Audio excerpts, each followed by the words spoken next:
Ntuuse ngobye bumale obusonzi bukerewa sekanyumiza wammwe ow'ensonga munnabusiro atalembewazibwa kasimbira kaataba n'olwaleero abange ntumbudde kale bw'obanga obadde oyuganya entanyeenya sooka olinde kubanga munnange bino by'ebyenvumbo ebibuulirwa mu kyama ababiri n'ababiri tobuuka ebikomi ng'atalya bbugga bwe kiba kikome kikusanze n'oluku. Ngenda kwogera ebitonotono ku kkobe. Ekkobe lino abazungu baliyita liana fruit.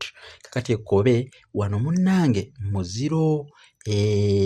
Omuziro guno abeddira ekkobe babeera bazzukulu ba Nnamwama Buwama mu Mawokota n'akabbiro kaabwe Kaama okufaananako n'ekkobe alanda bulanzi. Ekkobe lino likulira ku lubowabowa oluyitibwa empalubwa mu lulimi Oluganda. Bw'onoogula ekitabo Olulasangeye ojja kwongera okumanya ebisingawo ku kkobe. Amakobe gaawulwamu waliwo amanene n'amatono. Amanene gayitibwa Nakatudde ate amatono tugayita Nakakaawa. Y'ensonga lwaki bannaffe bano ab'ekkobe bazzukulu ba Nnamwama Buwama batuuma erinnya Nakatudde ate ne Nakakaawa. Ngenda kukomako wano ku kkobe, nja kukomawo n'ekitundu ekirala ku kkobe.